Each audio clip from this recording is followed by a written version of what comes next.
யார் வஞ்சிக்கப்படுவார்கள்? வசனம் தெரியாதவர்கள் வஞ்சிக்கப்படுவார்கள். One who is ignorant of the word of God is a candidate for deception.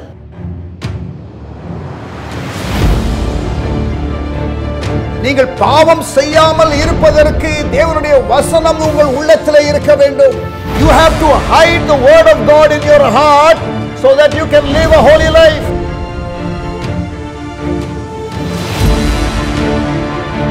இரவும் பகலும் வசனத்தை தியானிக்கிறவர்கள் செய்வது எல்லாம் வாய்க்கும் என்று வேதம் சொல்லுகிறது.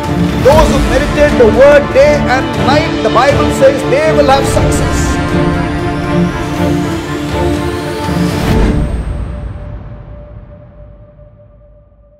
அன்பு சகோதர சகோதரிகளே, ஆண்டவர் இயேசுவின் நாமத்தில் அன்பின் வாழ்த்துக்கள். வாழ்வும் வசனமும் நிகழ்ச்சிக்கு மறுபடியுமாக உங்களை வரவேற்பதிலே அதிக மகிழ்ச்சி அடைகிறேன். கர்த்தர் நம்மை ஆசீர்வதிப்பாராக. வசனம் எவ்வளவு முக்கியம் ஒரு விசுவாசியினுடைய வாழ்க்கையிலே என்பதை நாம் தொடர்ந்து படித்து வருகிறோம். ஆண்டவர் நம்மை ஆசீர்வதிக்கிறார். அப்போஸ்தலர்கள் தங்களுக்கு அதிகமான வேலைகள் வந்த பொழுது எருசலேம் சபையில் டே டு டே அட்மினிஸ்ட்ரேட்டிவ் காரியங்களில் தங்களை சிக்க வைத்துக் கொள்ளாமல் ஜெபத்திற்கும் வேத வாசிப்பிற்கும் வேதத்தை போதிக்கிறதற்கும் கவனம் செலுத்தினார்கள். அதனுடைய விளைவு என்ன? அப்போஸ்தலர் 6ஆம் அதிகாரத்தில் நீங்கள் பார்த்தீர்கள் என்றால், நாங்களோ ஜெபம் பண்ணுவதிலும் தேவ வசனத்தை போதிக்கிற ஊழியத்திலும் இடைவிடாமல் தரித்திருப்போம் என்றார்கள். லீடர்ஸாக இருக்கிற நாங்கள், தேவனால் அழைக்கப்பட்ட ஊழியர்களாக இருக்கிற நாங்கள், அப்போஸ்தலர்கள், தீர்க்கதரிசிகள், சுவிசேஷகர்கள், மேய்ப்பர்கள், போதகர்கள், the fivefold ministry leadership gifts, நாங்கள் வேத வசனத்தை போதிக்கிற ஊழியத்திலே மிகவும் கவனமாக இருக்க வேண்டும். ஏன் நாங்கள் கவனமாக இருக்க வேண்டும் என்றால், நீங்கள் வேத வசனத்திலே கட்டப்பட வேண்டும். God wants every believer to be strong in the word. That is why leaders ought to be focusing on the word of God. ஜெபத்திலும் வேதத்தை போதிக்கிற ஊழியத்திலும். நீங்கள் பவுல் தீமோத்தேயுவுக்கு எழுதும் பொழுதும் தீத்துவுக்கு எழுதும் பொழுதும் ஒரு சபையிலே இருக்கிற தலைவர், மூப்பர், அவருக்கு இருக்கிற தகுதிகளை பட்டியலிடுகிறதை நீங்கள் பார்ப்பீர்கள். You can see the criteria that Paul enlists for an elder of a church. அதிலே நீங்கள் பார்த்தால் அதிலே பல காரியங்கள் சொல்லப்பட்டிருக்கிறது. கவனியுங்கள். கண்காணிப்பை விரும்புகிறவன் நல்ல வேலையை விரும்புகிறான். இது உண்மையான வார்த்தை. ஆகையால் கண்காணியானவன், ஓவர்சியர் ஆஃப் a church, தலைவர், ஊழியத்திலே ஆண்டவர் எழுப்பினதான தலைவர்கள், குற்றம் சாட்டப்படாதவனும், ஒரே மனைவியை உடைய புருஷனும், ஜாக்கிரதை உள்ளவனும், தெளிந்த புத்தி உள்ளவனும், யோக்கியதை உள்ளவனும், அந்நியரை உபசரிக்கிறவனும், போதக சமர்த்தனுமாய் இருக்க வேண்டும். கவனிங்க. Of the many things that fall lists for a leader, criteria of a leader in a local church. ஒரு ஸ்தல சபையிலே மூப்பராக இருக்க வேண்டியவருக்கு இருக்க வேண்டிய தகுதிகளை பட்டியலிடும் பொழுது அவர் பட்டியலிடுகிற காரியத்தை நன்றாக கவனியுங்கள். போதக சமர்த்தனாய் இருக்க வேண்டும். He should be able to teach. One of the primary ministry of a church leader, சபை தலைவருக்கு இருக்கிற ஒரு முக்கியமான வேலை, ஆண்டவர் சமூகத்திலே ஜெபிக்க வேண்டும். ஊழியத்திற்காக, டைரக்ஷனுக்காக, சபையினுடைய விஷனுக்காக, சபையினுடைய மக்களுக்காக. அதோடு கூட அவர் போதிக்க வேண்டும். Teaching ministry is very very important. மக்களை வசனத்திலே கட்ட வேண்டும். ஆவிக்குரிய ஆகாரத்தை அவர்களுக்கு கொடுக்க வேண்டும். மக்கள் கட்டப்படுவதற்கு word of God is very very important. தேவனுடைய மனுஷன் தெரிந்தவனாகவும் அவன் எந்த நற்கிரியைகளும் செய்ய தகுதியுள்ளவனாக இருக்கும்படியாகவும் வேத வாக்கியங்கள் கொடுக்கப்பட்டிருக்கிறது. தேர்ஃபோர் லீடர்ஷிப்ல இருக்கிறவர்கள் போதிக்கிறதை மிகவும் சீரியஸாக எடுத்துக்கொள்ள வேண்டும். எங்களை போன்ற ஊழியர்கள் பிரசங்கம் பண்ணுகிற ஊழியத்தை நாங்கள் அசதியாக செய்யக்கூடாது. நாங்கள் அதை லேசாக எடுத்துக்கொள்ளக்கூடாது. ஊழியர்களுக்காக நீங்கள் ஜெபிக்கும் பொழுது நாங்கள் தெளிவாக தைரியமாக பேச நீங்கள் எங்களுக்காக ஜெபிக்க வேண்டும். பவுல் சொல்லுகிறார், நீங்கள் எங்களுக்காக ஜெபம் பண்ணுங்கள் என்று சொல்லுகிறார் எபேசு சபைக்கு. அப்படி சொல்லும் பொழுது நாங்கள் பேச வேண்டிய விதமாய் பேசத்தக்கதாக எங்களுக்காக ஜெபம் பண்ணுங்கள். போதிக்கக்கூடாது, பேசக்கூடாது என்று அரசாங்க சட்டம் போடப்பட்ட பொழுது பேதுருவுக்காக மற்ற அப்போஸ்தலர்களுக்காக சபையார் ஜெபித்தார்கள். அப்போஸ்தலர் 4ஆம் அதிகாரம் படித்து பாருங்கள். எப்படி ஜெபித்தார்கள்? ஆண்டவரே, அவர்கள் தைரியமாய் பேச ஜெபித்தார்கள். நாங்கள் தைரியமாய் பேச வேண்டிய விதமாய் பேச, நாங்கள் சத்தியத்தை சத்தியமாக பேச, நாங்கள் மக்கள் கேட்க விரும்புகிற செய்திகளை பேசாமல் மக்கள் கேட்க வேண்டிய செய்தியை வசனத்திலிருந்து போதிக்க, ஆண்டவர் சொன்ன விதமாய் போதிக்க தேவன் எங்களுக்கு கிருபை தர நீங்கள் ஜெபிக்க வேண்டும். ஆமென். இங்க பாருங்க, அப்போஸ்தலர்கள் என்ன பண்ணினார்கள்? சபை வளர்ந்த பொழுது ஜெபத்திற்கும் வேத வாசிப்பிற்கும் அவர்கள் கவனம் செலுத்தினார்கள். இப்ப கவனிங்க, பழைய ஏற்பாட்டில் யாத்திராகமம் 18ஆம் அதிகாரத்திற்கு வருவோம். இஸ்ரவேல் ஜனங்களை வனாந்தரத்திலே வழிநடத்தி வருகிறார். யாரு? மோசே. 6 லட்சம் புருஷர்கள்,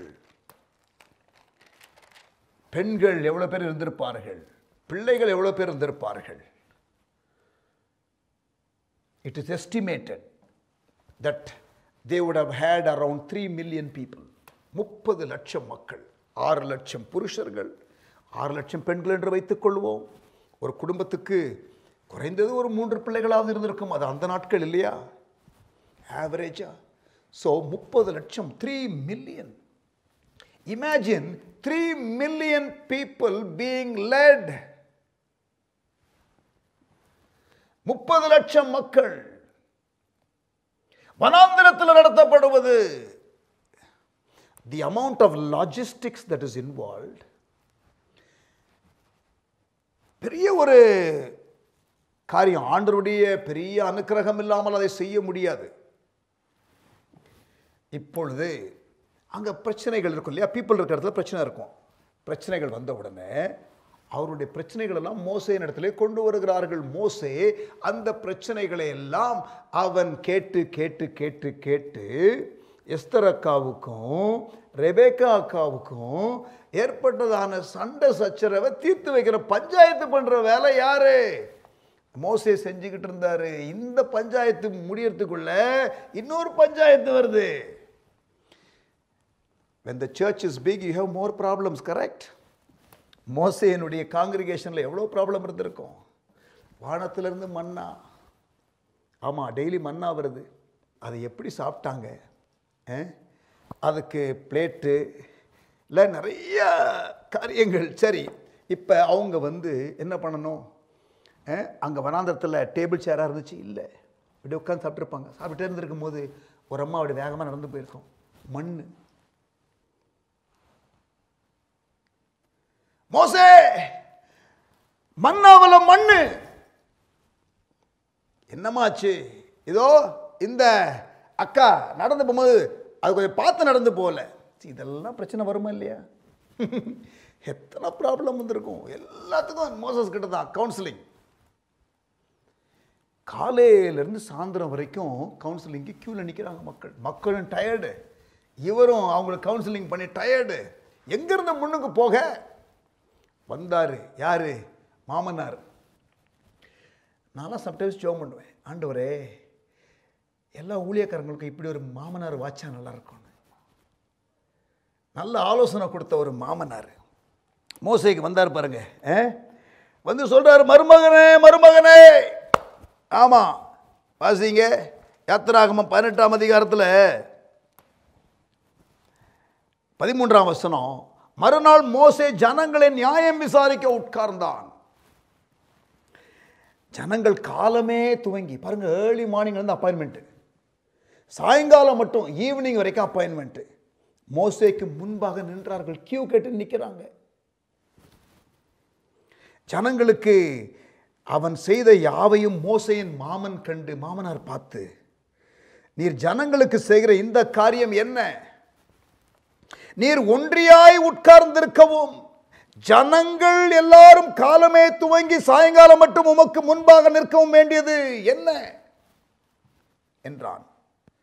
அப்பொழுது மோசே தன் மாமனை நோக்கி, மாமா நீ கம்ப்ளைண்ட் பண்ணுறது நல்லா இருக்கு மாமா, ஆனால் பிரச்சனை மாமா மக்களுக்கு. தேவனிடத்தில் விசாரிக்கும்படி ஜனங்களின் இடத்தில் வருகிறார்கள். மக்கள் என்கிட்ட வர்றாங்க கவுன்சிலிங்க்கு, அது தெரியுமா உங்களுக்கு அப்படின்னு மோசே கேட்குறாரு. அவர்களுக்கு யாதொரு காரியம் உண்டானால், என்ன காரியம்னாலும் மோசே கிட்ட கேட்காம செய்ய மாட்டேன்னு என்கிட்ட வர்றாங்க மாமா.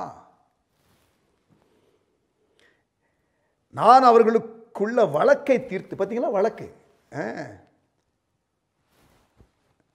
நான் அவர்களுக்குள்ள வழக்கை தீர்த்து தேவ கட்டளைகளையும் அவருடைய பிரமாணங்களையும் தெரிவிக்கிறேன் என்றான்.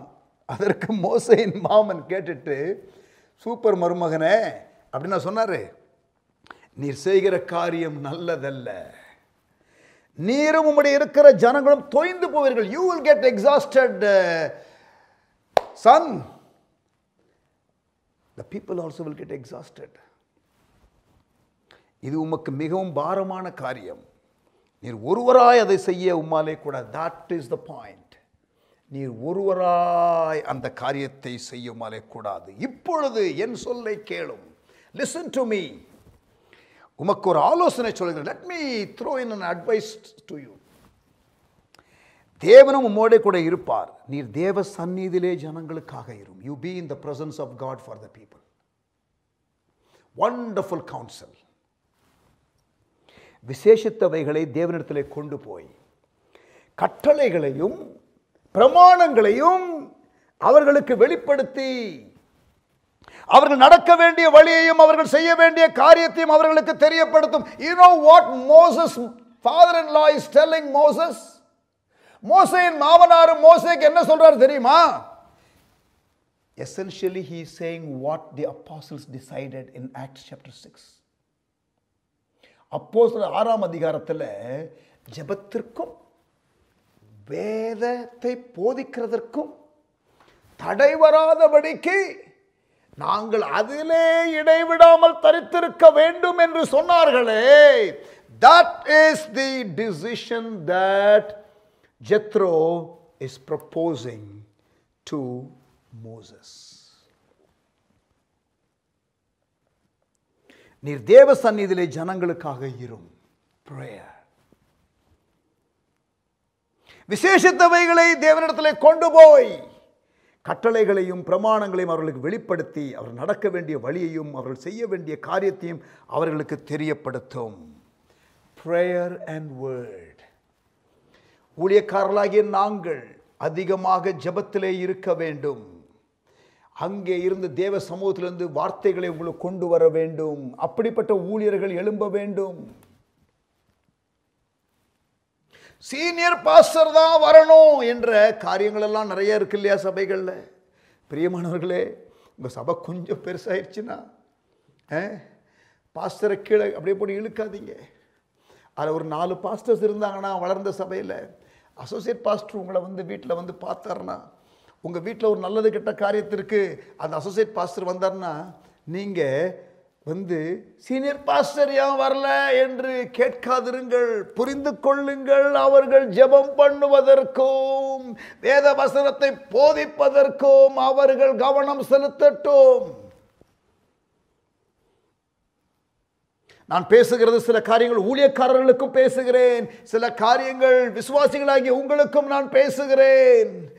இதிலே நாங்கள் கவனமாக இருக்க வேண்டும், நீங்களும் கவனமாக இருக்க வேண்டும். அன்டியூ பிரஷர் நீங்களும் கொடுக்க கூடாது. ஆமென். மக்கள் என்ன பண்ணுவாங்கன்னா, அவங்களுக்கு வேண்டிய காரியத்தில் தான் கவனமாக இருப்பாங்க, நம்மளுடைய காரியத்தை புரிந்து கொள்ள மாட்டாங்க. இந்த பேண்டமிக் டைமில் to you know something, senior pastor தான் வந்து அடக்கம் பண்ணணும்னு பிடிவாதமாக இருந்து கல்யாணத்தை வச்சு இந்த லாக்டவுனில் எத்தனை ஊழியக்காரர்கள் இறந்து போனார்கள் தெரியுமா உங்களுக்கு? நோன்னு சொல்ல முடியல விசுவாசிகளுக்கு. We lost many servants of God to COVID-19 because they attended funerals and weddings. Of course, without precaution, they did, and which is not good. ஆனால் sometimes no சொல்ல முடியவில்லை.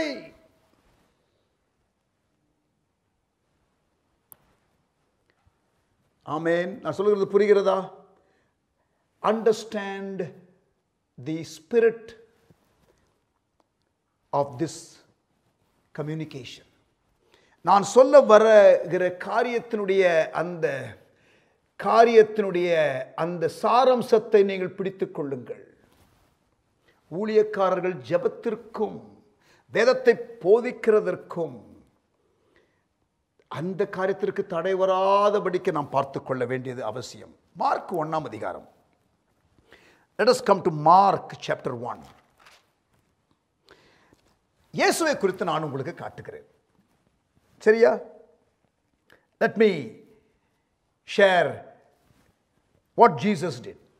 நல்ல மார்க் 1ஆம் அதிகாரத்தை திருப்பி வைத்துக் கொள்ளுங்கள். பைபிள் கண்டிப்பாக உங்களுக்கு இந்த வாழ்வும் வசனமும் என்ற ப்ரோக்ராம் வரும்பொழுது I really encourage all of you to bring your word, to bring your Bible, to bring the scripture. நீங்கள் அதிகமான வசனங்களை பார்த்து நீங்கள் அதை அடிகோடிட்டு நீங்கள் நோட்ஸ் எடுத்து நீங்கள் பிரயோஜனப்பட வேண்டும் என்று நான் அன்போடு கேட்டுக்கொள்கிறேன். கவனிங்க, மார்க் 1ஆம் அதிகாரம் 14ஆம் வசனம். இயேசு செய்த காரியங்களை இப்பொழுது நான் ஹைலைட் பண்ண போகிறேன். அடுத்த ஒரு 1-2 மினிட்ஸ் நன்றாக கவனியுங்கள். மார்க் 1:14.